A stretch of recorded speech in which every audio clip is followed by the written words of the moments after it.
And then we have the quantum awareness model, which is essentially understanding that what you think about and what you spend your time doing, processing, turns into the action steps you take.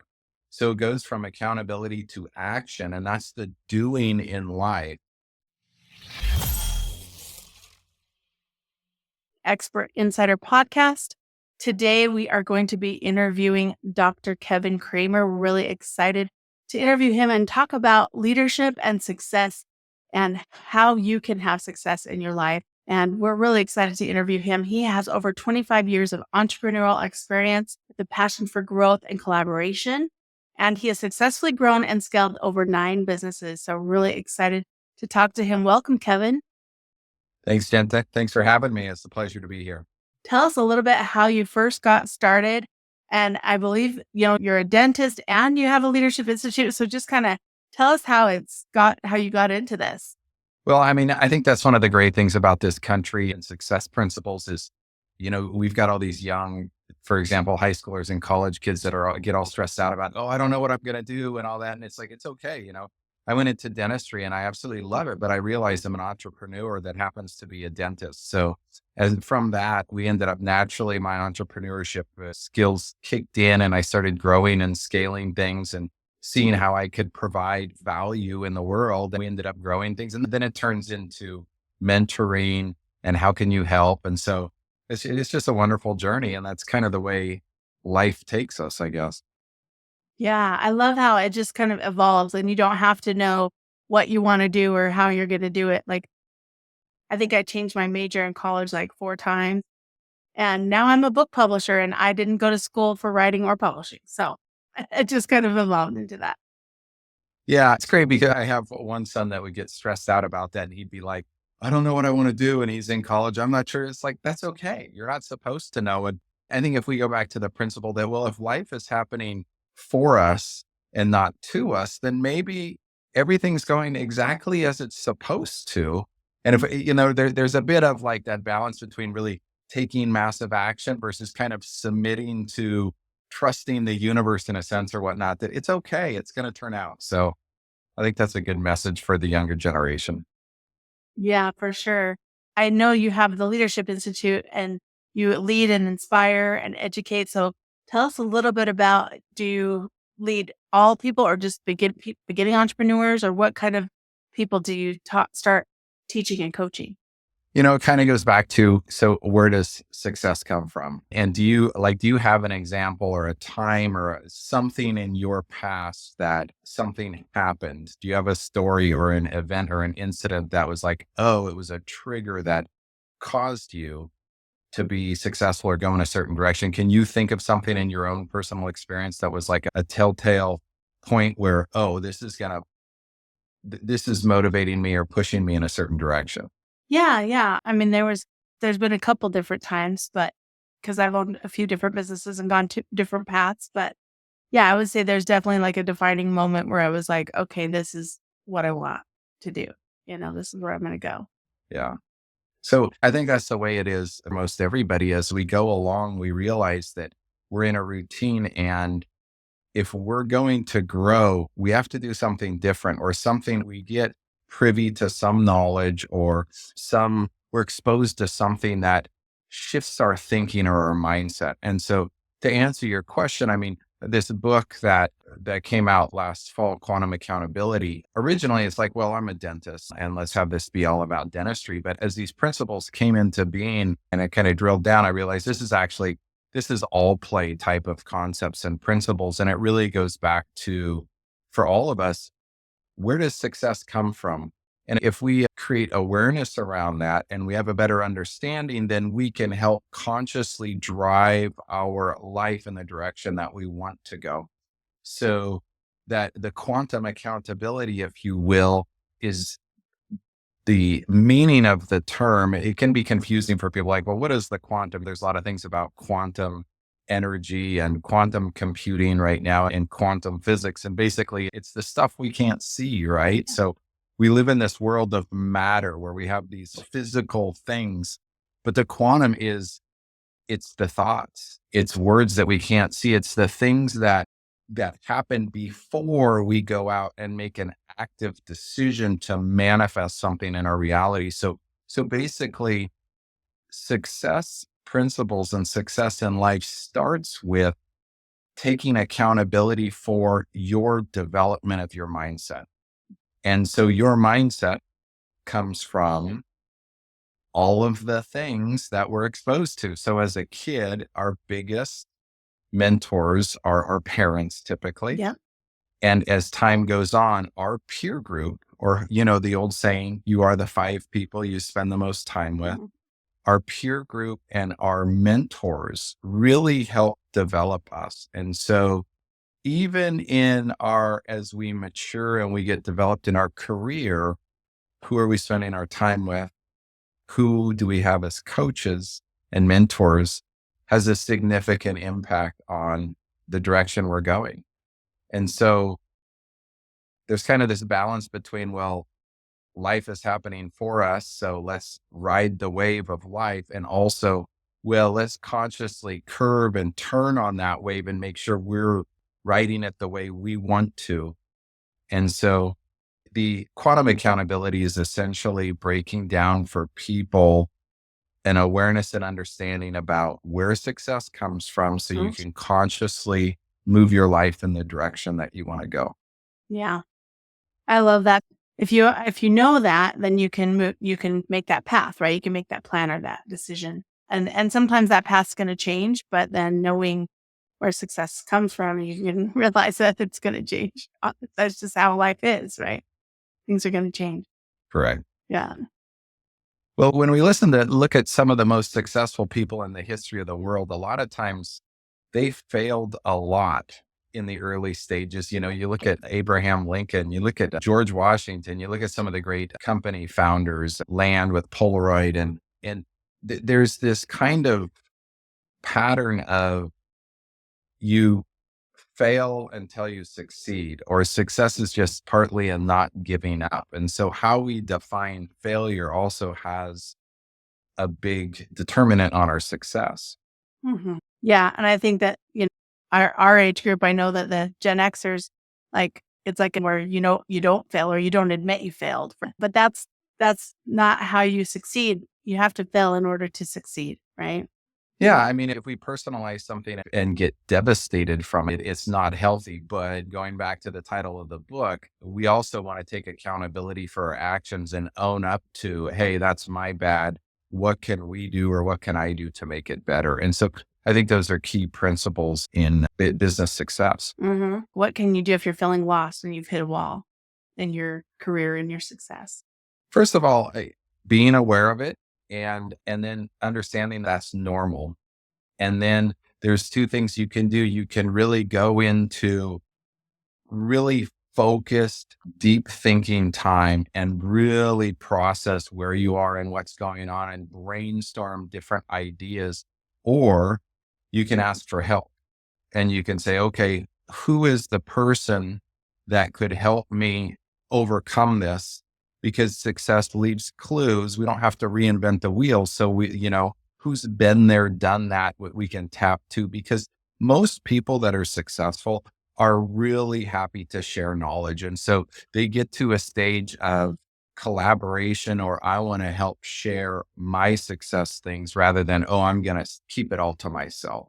So Okay. it's either internal reflection or outward asking, who can help me with this? And Yeah. understanding that it's normal.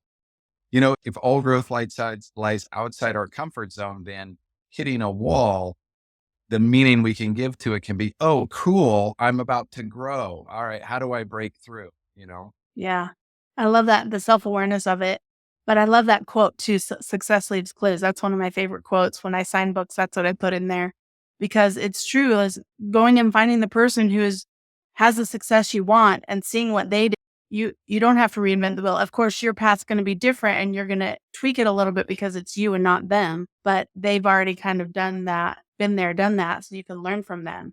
Right. And that's in all aspects of life, not just in business, but in personal and in, anything in your life, how to be a good parent or how to be a good, child. How to, be a good daughter or son, right? So I love that. Success leaves clues. That's one of my favorite quotes.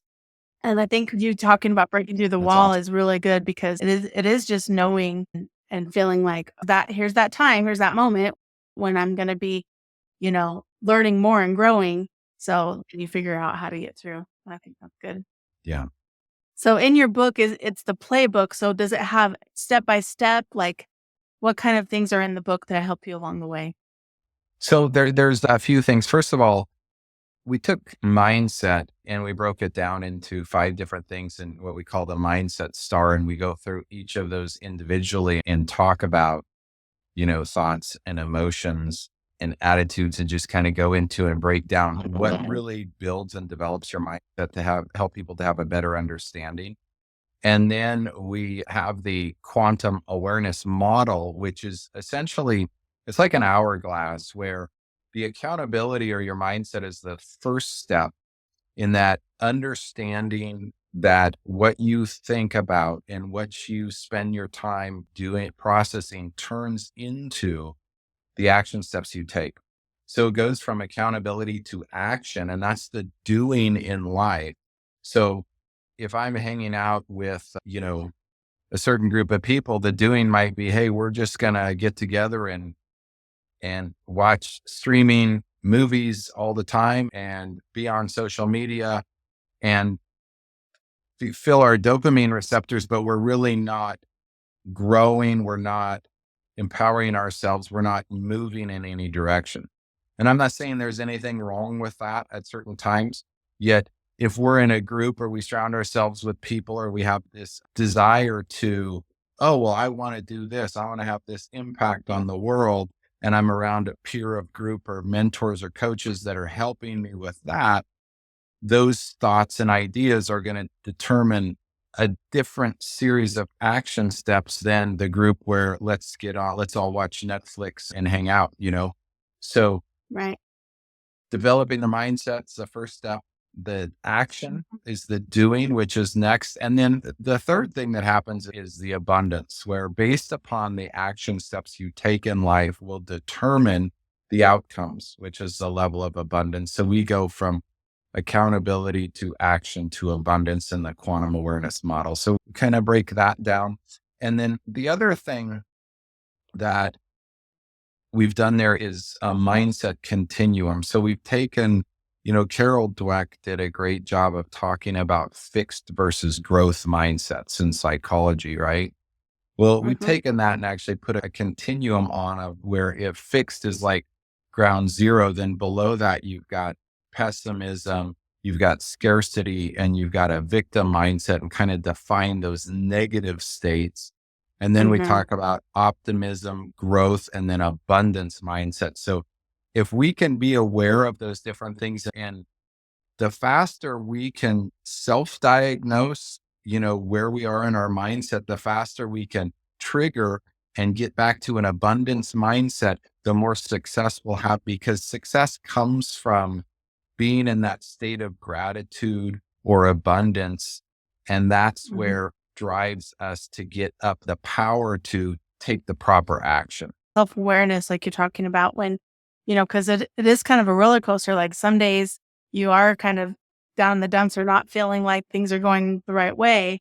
And so being able to notice that and have that self-awareness, and that's probably part of your quantum accountability you're talking about, where then you can shift that into the abundance mindset and the gratitude and, thinking about what are the top 3 things I'm grateful for right now instead of thinking about what's bad or what you think is bad, which probably isn't that bad.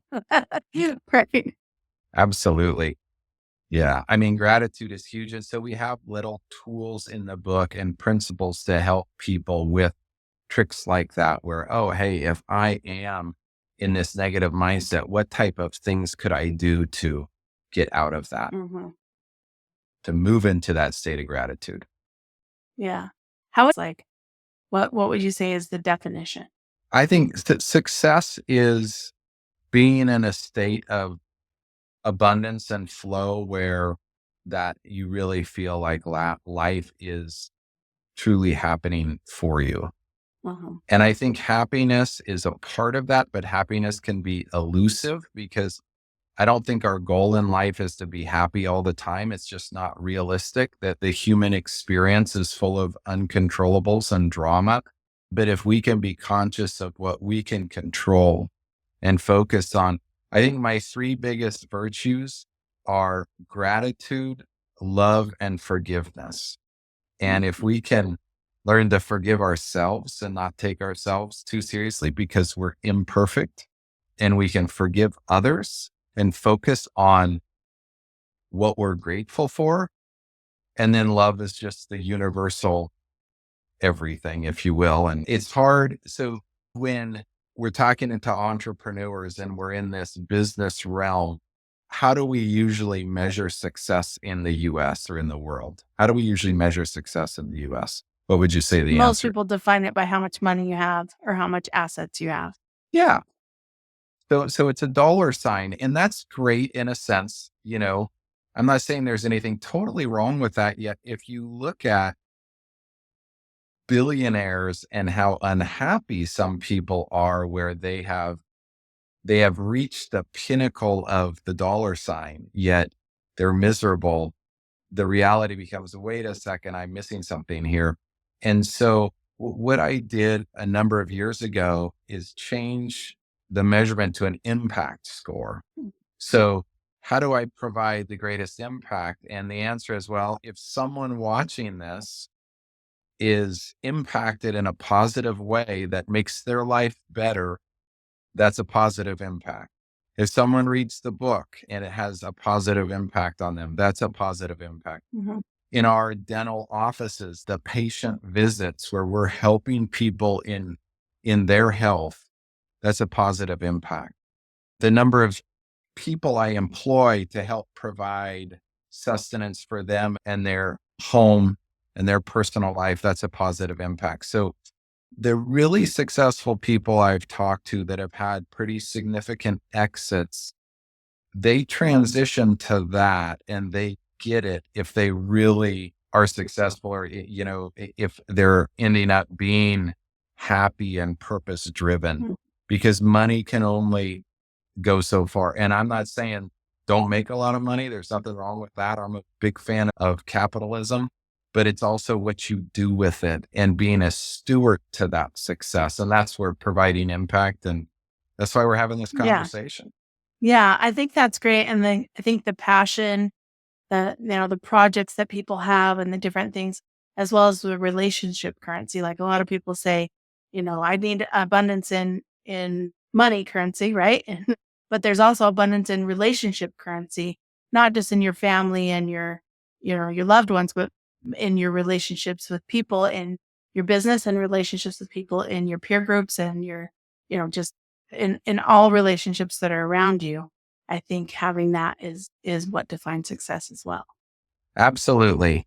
You don't want to just look at a dollar sign. You want to look at who you're spending your time with, the quality of those relationships. And, some people, depending on their personality and whether they're outgoing or more of an introvert, some people might have a ton of relationships. Other people might have just a few meaningful ones, but making sure that you have those relationships and they're high quality and there's a lot of love there and joy is really important. Mhm. I agree with that. Well, tell us where people can go to get your book and to get more information about you and join your leadership institute. Yeah. So my email is my first name, Kevin at KremerLeadership.com, just like the sign, it's Kremer. So Kevin at KremerLeadership.com. They can email me. And my primary driving question at this stage is how can I help? And so if someone wants some help or has a question, I'd be happy to answer. And the other place people find me on is LinkedIn. They can find me there and they can follow me and ask me a question and we can connect that way. The email is probably a little better. That LinkedIn sometimes gets inundated and I don't always get to the messages in a timely fashion. But so yeah, I'd be happy to help. Awesome. In the show notes, and people can go to Amazon and get your book, Quantum Accountability, and learn more about getting that success and how to have the quantum part of it, right? The highest level. Thank you so much, Kevin, for being on the show today. Thanks for having me, Jen. It's been a pleasure. Please go and subscribe and like this podcast and share it with a friend or someone you know who would benefit from listening. Thank you, and we'll see you next time. Hey, are you looking to increase your revenue, build credibility, and elevate your brand? This podcast is brought to you by Elite Online Publishing, an innovative publishing and full spectrum marketing company. They will publish and market your book to make it a #1 bestseller. Becoming an author is the best way to market your business. So contact them at eliteonlinepublishing.com today. All of their authors become #1 bestsellers.